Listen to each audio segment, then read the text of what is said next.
मान्याः सचिवः महोदयाः, प्रधानाचार्य महोदयश्च छपरास्थ भारतीश्वरी मलवाड़ी संस्कृत महाविद्यालयस्य पूर्ववर्ती घटिकायाः अवशिष्ट कथा भागं व्याख्या भागं कादम्बर्या कथाया अद्य अहं पुनश्च विवृणोमि। श्रुतां तावत् महाभारतीया कथा वर्तते यत् कोऽपि चन्द्रवंशीयः राजा नहुषः इंद्रपुर्याम् इंद्रस्य अभावं दृष्ट्वा स इंद्रः कश्चित् शापात् भूलोको आगत्य भ्रभत्यायाः प्राशापं विलोच्य निश्चितः आसीत्। तत् इंद्रसिंहासनं रिक्तं दृष्ट्वा कतिपयैः ऋषिभिः नहुषः इंद्रलोकं प्रेष्यामास। तत्र ऋषयः तस्य शिविकायाः वाहकः आसन्। तर्हि सः शीघ्रं गन्तुम् इच्छया सर्प शीघ्रं सर्प इति वदति स्म। ततः ते ऋषयः क्रुद्धो भूत्वा सर्पं भव इति शापं दत्त्वा तं व्यससार्य। तथा च स्वर्गलोकात् पुनः क्रुद्धेन भूत्वा और नहुषं पृथिव्यां प्रेष्यामास। तत्र ऋषिगण आदिष्टः स अद्यापि सर्पभूत्वा विन्ध्याटव्याः उपरि अधोमुखी अवलम्बितः इति महाभारतीय कथा विद्यते। ये नहुष को कुछ लोगों ने यह है स्वर्गलोक भेज दिया और पुनः वहाँ से उसको श्राप मिल गया और नीचे भेज दिया गया, उसको अवतरित कर दिया गया। तो वो आज भी नहुष जो है वो बीच में लटका हुआ है, न ऊपर जा पाया है न नीचे आ पाया है। ऐसी महाभारतीय कथा वर्णित है कि वो त्रिशंकु के समान नीचे लटका हुआ है। तो वो ये भी महाभारत की कथा है। इस तरह से तस्य अगस्त्यस्य पुत्रेण सूतेन गृहीतं सुकृतं व्रतं ब्रह्मचारी नियमं येन तेन आशालः पलाशदण्डस्य आस्तीति तेन आशालो व्रतिना दण्डे वासे मलय पर्वते इति विश्वः। तो ब्राह्मणो बिल्लपाशो इति मनु, अर्थात ब्राह्मण को बिल्ल का दंड अथवा पलाश का दंड धारण करना चाहिए, ऐसा मनुस्मृति में लिखा हुआ है। मनुस्मृति ऐसा कहती है। पवित्रेण शुचिना भस्मना विभूत्या विरचितं कृतं त्रिपुण्डकं त्रिरेखान्वितस्तिलकं तिलक विशेष एव आभरणं भूषणं येन ब्राह्मणानां त्रिपुण्डधारणम् आह स्मृतौ वर्तते कि त्रिपुण्डधारणस्य किं लक्षणं किं महत्त्वं च तत्र मनुस्मृतौ लिखितं वर्तते।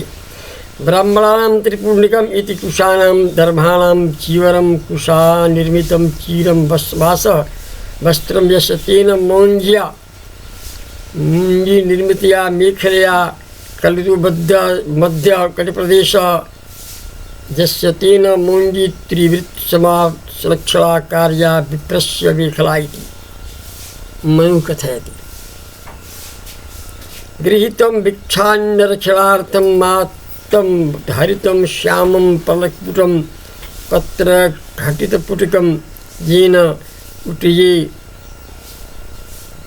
प्रत्युटिजम् अत्र अव्ययीभावसमासः। प्रतिपर्णशालं पर्णशाली टुजो स्त्रियां भिक्षाम् अटता भिक्षार्थं प्रचलनं कुरुता भिक्षामित्यत्र अकथितं चेत् इति कर्म दृढदस्यु इति नाम तस्य येन तत्पुत्रेण पवित्रीकृतं तदवस्थित्यापुतं पिता अगस्त्यस्य अतिप्रभूता अत्यधिका इद्मानः काष्ठाः तेषाम् आहरणात् आनयनात् यस्य दृढदस्योः इदमं यज्ञे काष्ठं वहतीति इदम्बाह नाम अभिधान द्वितीयम् अपरं नाम अभिधानं चकार कृतवान् तस्य अगस्त्यस्य पुत्रेण पवित्रीकृतमिति पुरुषेण दिशि दिशि प्रतिदिशं सुकृत हरितैः श्यामलैः कदलीवनैः रम्भाकुलैः परिसरः प्रान्तभागो यस्य सकलयोगिना अगस्त्येन परिपीतस्य चूलीकृतस्य मृतस्य सागरस्य जलनिधेः मार्गं पन्थानम् अनुगतं प्रव्रजितवेत्प्रेक्षा बद्धा धृता बेलिका जलप्रवाह रूपा बेलिजस्या सा तथा च बद्धा संस्कारान्निवर्तनाय संजिता बेलिका केश विन्यास विशेषोजया सा तया गोदावर्या सरिता नद्या परिगतं परिवेष्टितम् आश्रमपदम् आसादित इति पूर्वेण सम्बन्धः। अगस्त्येन परिपीततया मृतस्य समुद्रस्य अनुगमनं पतिव्रतात्वभूतया गोदावर्या सर्वदैकदिवेणी बन्धाश्च युक्तमेव तथा च हारितः न प्रेष्टेतु संकुर्यात् न वेणीं च प्रमोचयेत् तदसमासोक्ति अप्रतिव्यज्यते तदलक्षणं च समासोक्तिः समये यत्र कार्यालिङ्गविशेषणैः व्यवहारसमारूपः प्रस्तुतेन्यस्य वस्तुनि इति। येनमेव हिंदी भाषायामपि तस्य व्याख्यां शृण्वन्तु भवन्तः। यदिच्छते परीक्षायाम् आगमिष्यति यत् हिंदी भाषाया अस्य अनुवादः क्रियतां तत्रापि लिखितं भविष्यति। प्रस्तुतियः गद्यखण्डे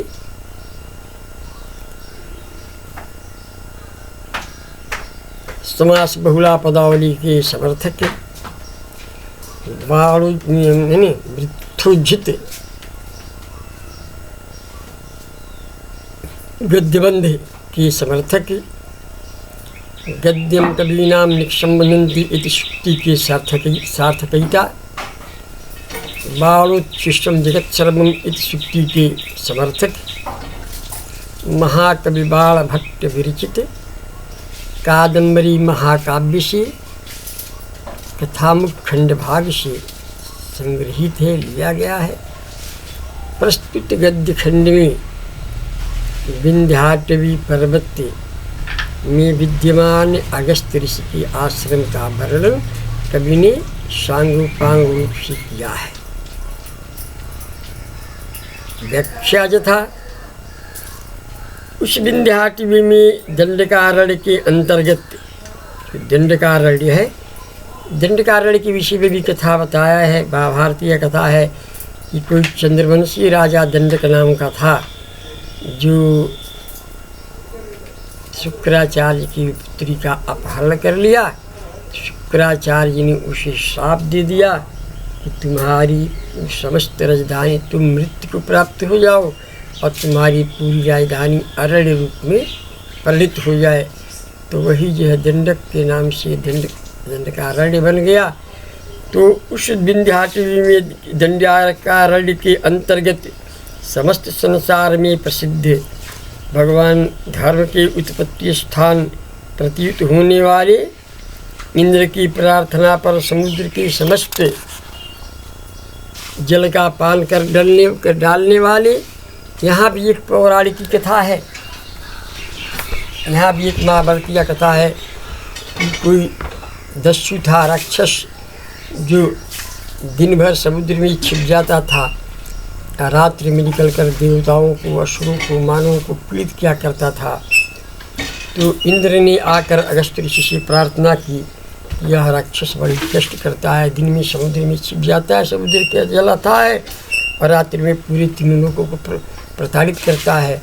इसलिए समुद्र के जल का पान कर ले ताकि इसका वध किया जा सके। तो भगवान ऋषि अगस्त्य ने अपने हाथ में लेकर संकल्प पूर्वक और समुद्र के जल का पान कर लिया। समुद्र को पूरे जल को पी गए। इसी को कह रहा है कि जल का पान कर डालने वाले, समस्त समुद्र के जल का पान कर देने वाली।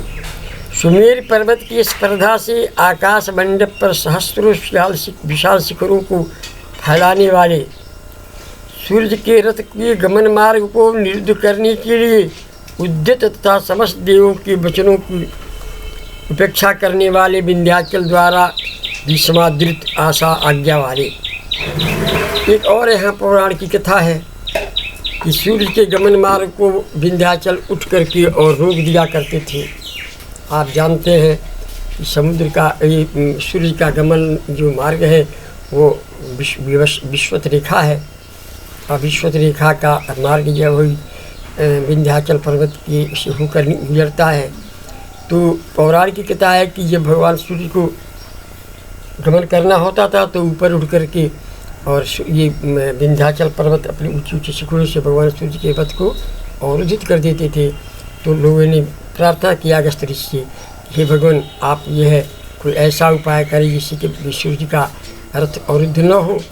तो ये गए और विंध्याचल से उन्होंने प्रार्थना किया, कहा कि मुझे तुम नीचे झुक जाओ, मुझे दक्षिण दिशा में जानी है, और जब तक मैं न लौटूँ तब तक तुम ऐसे जैसा के था पड़े रहना। तो विंध्याचल नीचे झुक गया और अगस्त ऋषि दक्षिण में चले गए, और आज तक उधर से लौटे नहीं, विंध्याचल झुका पड़ा हुआ है। ये पौराणिक कथा है, महाभारत में कथा बनी थी। वही कह रहा है कि उद्यत समस्त देवों के वचनों की उपेक्षा करने वाले विंध्य द्वारा भी समादृत विंध्याचल पर्वत ने भी इनका समादर किया, इस अगस्त ऋषि का समादृत आज्ञा वाली। जठराग्नि द्वारा वातापी नामक दानों को पचाने वाले, ये वाताप ये भी एक जो है राक्षस था, जिसका नाम था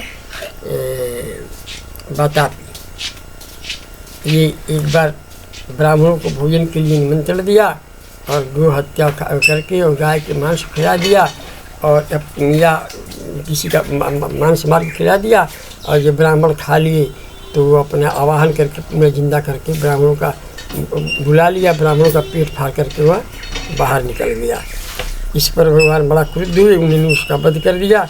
उसी को कह रहा है कि जठराग्नि द्वारा वातापी नामक दानों को पचाने वाले अगस्त ने जो जठराग्नि द्वारा वातापी अग्नि को भी पचा लिया, इसलिए वो फिर किसी का वध नहीं कर पाएगा। हैं पचाने वाले देवों तथा दानवों के मुखों पर उत्कीर्ण मकराकार पत्रों की नोकों को से स्पर्श की गई चरण रज वाले दक्षिण दिशा रूपी वधु के मुख पर तिलक स्वरूप तथा एक ही हुंकार द्वारा सौर से गिरे हुए नभ पर उनका जिनका महात प्रकट था, जिनमें नहुष को कुछ लोगों ने अपनी तपस्या के बल पर स्वर्गलोक को भेज दिया, लेकिन पुनः हुंकार करके नहुष को नीचे गिरा दिया भगवान अगस्त ने। इसलिए नहुष आज भी यह है नीचे गिरे पड़े हुए हैं। महात्म प्रकट की था। इस भगवान महामुनि अगस्त का आश्रम वहाँ था।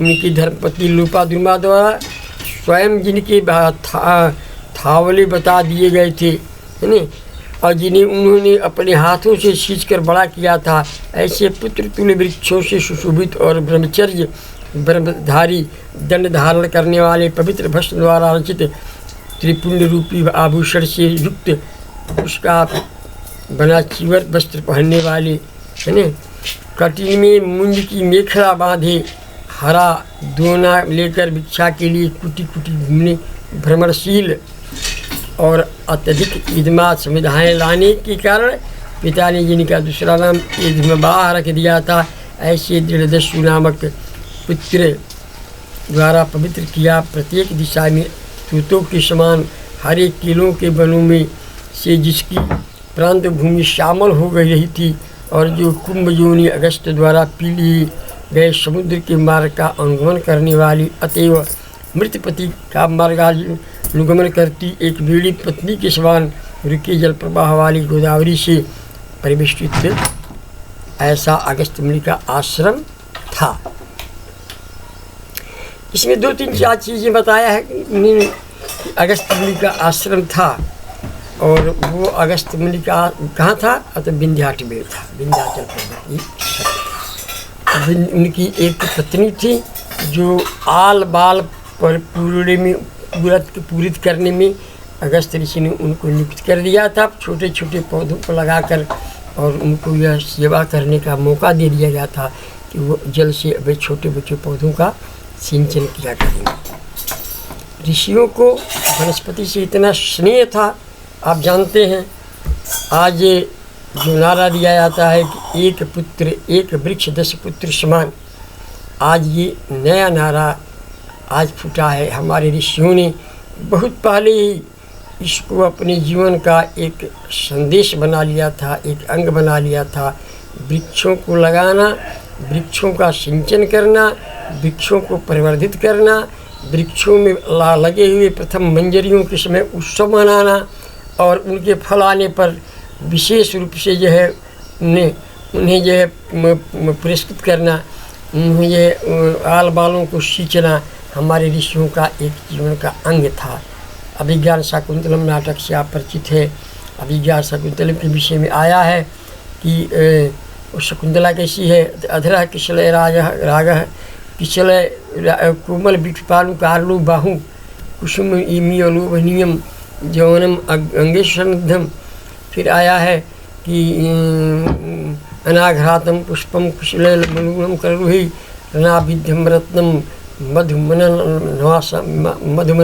नमासादितरसम अखंडम पुल्यानम फलमियो तदुरूपमनघम न जाने भुक्तारम कमी है समुपस्तासित विधि इत्यादि। मनुष्य के सौंदर्य की पराकाष्ठा है, अकबर ने वर्णन किया है।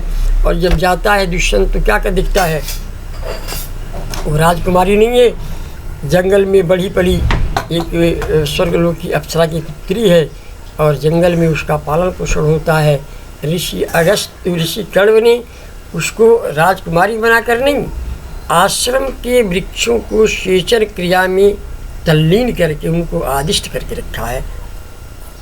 कहता है वो प्रतिहारी वो बैखानस की रुकिए राजा से कहता है कि आप भाई रुकिए, आश्रम पद है, आश्रम पद में किसी का तपस्या भंग न हो, इसलिए आप यहीं जाइए। और ऋषि कण्व नहीं है, वो तो कहीं बाहर निकले हुए, बाहर गए हुए हैं, लेकिन वो अपनी पालिता पुत्री शकुंतला को अतिथि सत्कार का भार देकर गए हैं।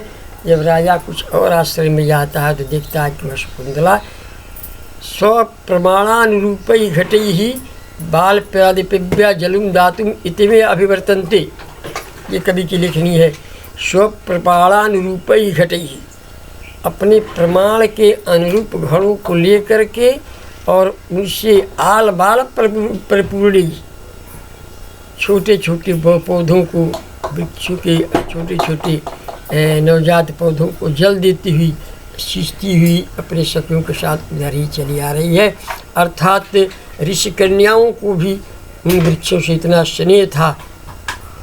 जब शकुंतला जाने लगती है तो कहा है ना ऋषि ने कि आद्य वह प्रथम प्रसूति सभी जस्सा बहुत उत्सव जा सत्य शकुंतले के बाद दूसरा श्लोक है सर्वेर अनुज्ञायता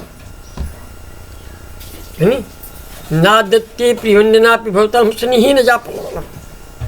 जो प्रिय वंदना है, जो श्रृंगार प्रिया है, लेकिन आपसे इतना स्नेह उसको है कि वह स्नेह के मारे एक भी पल्लव आपका नहीं तोड़ती है। और आद्य बाप कुसुम प्रसूति समय जस्सा भवत उत्सव, जो पहले दिन पुष्पों में जिस आल बालों में पुष्प आता था, फल आता था, उसके लिए वह उत्सव मनाया करती थी। सायं जात शकुंतला पदगिरी, वही शकुंतला पदगिरी को जाती है और सर्वे रविज्ञायतम, सभी लोग मिलकर उसको आज्ञा दी, आदेश दी। यह रही है संस्कृति हमारे ऋषियों की, महर्षियों की। इसीलिए तकारत्रय की जहाँ तक बात आती है, त्याग तपस्या और तपोवन हमारी संस्कृति का मूल मंत्र था। और इसी पर चढ़कर ऋषियों ने इस भारत वसुंधरा को सिंचित किया अपने ज्ञान से, अपने तपोबल से, अपनी तपस्या से, अपने शौर्य से, अपने पराक्रम से इस भारत वसुंधरा को। तब हम ये सोने की चिड़िया कराने के योग्य बने थे। अस्तु, अन्य भाग में पुनः बाद में इसको